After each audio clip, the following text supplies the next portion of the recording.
Teddy, let's get right into it. It's Monday, a huge wild card weekend where the Dogs had their way this weekend. Let's open up the conversation. Teddy, let's have at it. Yeah, sure. I mean, the bottom line is it's been the pups in the NFL playoffs for the last 2 years. Now 14-1 against the closing number since the start of the 2017 postseason. The only favorite to cover in the NFL playoffs over the last 2 years was the Patriots in their divisional round game last year when they went 35-14 or something. They won and covered. That's the only one. 4 more dogs against the closer. If you bet the Cowboys early, you could have cashed there. And that's a game most assuredly where betting skills trumped any other factor, whether you won or lost that game. If you bet well, you cashed. If you didn't bet well, you pushed or lost. But bottom line is, against the closers, Colts +1 cash, Chargers +2.5 cash, Seahawks +2.5 cash, and the Eagles +6.5 all cover as dogs. It was a dog weekend, Donnie. How'd you fare? Hey, did pretty well overall, but I want to take a look at a couple proponents here, Teddy, in Wild Card Weekend. And I know we see like the dogs come into play in this, and the big boys, as I like to say, start to enter into the divisional round, which we'll get to a little bit later in the show. But is there something to be said, Teddy, about these teams since they do match up? They're not they are division winners, but not the cream of the crop in each division. Each one of these teams, quote unquote, had the better quarterback, you could say, each one of those. Talk about to the people here, Teddy, in a philosophical way. Let's get technical there. Does that enter in the equation of what you look forward to betting in Wild Card Weekend? Just saying, you know what? Give me the better quarterback. Give me some points, and let's roll. Absolutely. I mean, the first time QBs struggle in the playoffs, and we saw it from the opener. Deshaun Watson wasn't good against the Colts and Andrew Luck on Saturday. And then it continued, obviously, on Sunday, where Lamar Jackson, the first 3 quarters, he wasn't good. Had a heck of a fourth, made things interesting, but a QB making his playoff debut, played like a QB making his playoff debut. Same story with Trubisky. And Trubisky, did enough for the Bears to win. The Bears lost because Parkey missed the field goal at the end of the game, not because Trubisky stunk up the joint. But bottom line, they didn't score touchdowns. They had opportunities, didn't score TDs. I'm not going to give Trubisky an A grade or even a B grade for his performance against the Eagles yesterday, despite the fourth quarter heroics. The bottom line is the inexperienced QBs struggled mightily in their first postseason appearance. That's not unique to 2018/2019. That's something that's been fairly consistent in the NFL for the better part of forever. You're right, man. Sometimes we take a look at statistics and try to overanalyze those. If you just would have said, you know what, I didn't watch the game at all, but it looked like Lamar Jackson had close to 200 yards passing and 2 touchdown passes, you would have thought they would have rolled, but not the case in this one. Chargers clearly the better side here. Had a great game plan. And you talked about it last week, Teddy, matching up, getting that first view of Lamar Jackson, then going Gus Bradley back to the drawing board and dialing something up. And it obviously worked in that football game. Easy. But we are gamblers on the show, Teddy. One of the more intriguing possibilities during game was on Saturday night between those Seahawks and those Cowboys. Who would have thought a 58-yard field goal would have serious implications, even though it missed and was heading into the half? Sebastian Janikowski, I believe 18 years in the NFL, comes up lame, which sets off a wild storm for betting purposes, Teddy, in the second half. It sure did. And when you're talking about bad luck, all right, yeah, if you played 2.5 with the Cowboys, it was bad luck. Wasn't good betting, but it was bad luck. The kicker gets hurt, attempting a long field goal. Seabass, obviously someone who has a 58-yard leg, but didn't get the job done in that regard. Hurts his leg. So what happens? You score the touchdown at the end of the ball game. You're laying 2.5. The favorite's laying 2.5. You're +2.5 in that ball game, but Seattle has to go for 2 because they don't have a kicker. So what happens? The 2-point conversion is good. Dallas wins by 2, and what do you say? I mean, the Cowboys dominated the game, essentially. The game plan for Seattle was pretty dismal. We'll talk about that a little bit later in the show. Yeah, it was. Yeah.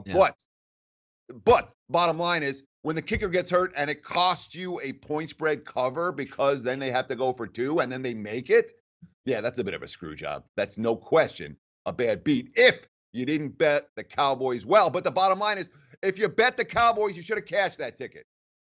You can only look in No, the mirror yeah. and say, I didn't do my job betting wise. I need more outs. I need to bet earlier in the week. I need to do something because if you bet Dallas, you're supposed to win or push. You're not supposed to lose that bet. And if you did, I understand it was a bad beat, but you have to be aware. You have to get the best of the number if you're going to win betting in the NFL. It doesn't matter. And if you're not getting the best of the number, you will lose. Yeah, early in the week, picked up a Cowboys dip to -1. I picked up a money line wager on that. So I was sort of on the outside looking in, but you could see that tidal wave coming and what was going to happen. Even at the half, Teddy, going around talking in circles about the implications of not having a field goal kicker in the second half. There was a couple things which I thought, like, it actually didn't come into play where they wanted to kick a field goal and just didn't have a chance or opportunity. However, if they got the onside kick, which comes into play again, is not only losing your kicker, onside kicks have been significantly down over the past year because of the rule changes. But to come in and say, all right, it's a 2-point game now, and you basically kicked a drop kick, easy, fair catch for Cole Beasley. Not only do you get hurt that you can't kick field goals and you lose the spread, but then at the end of the football game, it actually comes in where, hey, Teddy, you could go out there, put it on a tee, and just stumble a kick down there 10 yards would have been a better effort there, right? Yeah, I mean, the quote from Pete Carroll after the game, it wasn't executed very well. He did, they wanted that pooch kick. It just, the onside kicks don't succeed very often. Just about every bad beat you'll find. Every time an onside kick is recovered, there's a bad beat that goes along with it. I'm not a big fan of the onside kicks personally, but it wasn't well executed. The bottom line is Dallas able to recover with ease and take a knee to win by 2. Sportsbooks it wasn't a disaster middle situation for the sportsbooks at all because most people bet the Cowboys late and laid 2.5. So the books actually made out pretty well. Yeah. 95% of Cowboys bettors did not cash their tickets. Amazing. It's craziness the way it unfolds here. And folks, here at sportsbookreview.com, it is a Monday. And we always like to do this, especially me and Teddy, very opinionated here. We like to sit back in that coach's seat and play armchair quarterback on Mondays and say, how can these guys make millions of dollars, the CEOs of franchises basically, and either A, call a game a certain way or freeze up in moments and call timeouts? Questionable coaching tactics used this weekend in the NFL, Teddy. No surprises. There's an endless list. Let's get it started. Go ahead. Yeah, and I mean, literally an endless list. I'm going to start with a guy who's going to get credit. Oh, Doug Peterson, what a great job. What a great job for Eagles, upset winners. Oh, the Eagles. Doug Peterson made, of all the mistakes this week, and I think Schottenheimer's might have been worse, the game plan. But of all the egregious errors, Doug Peterson calling a timeout with the clock stopped and the Eagles trailing at the 1-yard line prior to the 4th down play is unconscionable. You cannot ever make that timeout call because if you don't make the 4th down conversion, you have all 3 timeouts. You can force them to punt and get the ball back. Without the 4th down conversion, the 4th down conversion went in. All's good. All's well. Doug Peterson's a genius now. Yeah. If it doesn't go in, the insanity and inanity of that particular decision would have been fully exposed as Chicago would have been able to run out the clock from the 1-yard line. So that's the one that made me absolutely crazy. But Nagy was making just as bad decisions on the other side, not calling a timeout and letting 40 seconds run off the clock, which, oh, by the way, might have had a big difference maker when it came to that final field goal attempt. 40-yarder?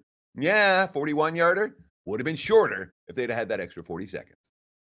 No, you're absolutely correct on that. We had the fellas over here, obviously us being Eagles fans, watching the game. And I remember they got down there and they're saying the magnitude of the play. So you saw the play clock running down, but you knew they had the ace. The Eagles had the ace in the hole if they needed to use it. You don't get it. You have 3 full timeouts. You're probably going to get the ball around midfield with at least a viable chance. That one timeout said, if this ball is incomplete or stopped, this game is over. And we had a nice, round robin discussion, and I was having no part of it saying, you cannot call a timeout in that spot because effectively, if you get the incomplete pass, it's game over. If you didn't call the timeout and you had an incomplete pass, the Eagles still had life, but nothing didn't matter at that point. Cody Parker goes down with the double doink off the upright. And here we are. The Philadelphia Eagles are moving on again. Teddy, talk about some other aspects out there. I know that we were puzzled, and I'm just going to even point out, and you have some extended numbers on this.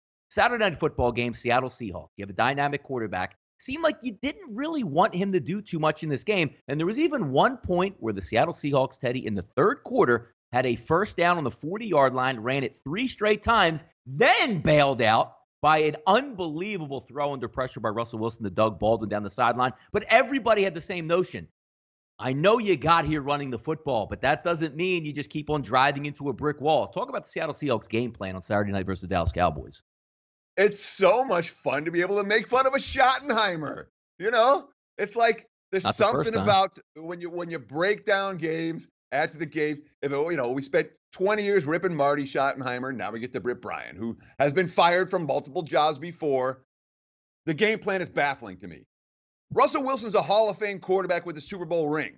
To take the ball out of his hands, there's one Rashad Penny run. That was a good run. Seattle's other 23 carries went for 45 yards and 4 first downs. And they stayed with it, and they took the ball out of their Hall of Fame quarterback's hands in a game where the defense was stuffing the run. Wilson, the only QB to finish with a passer rating above 90 this weekend. Dallas got to him only once, only knocked him down 3 times in 28 dropbacks. Brian Schottenheimer's play calling absolutely deserves to be ripped to shreds on a Monday morning.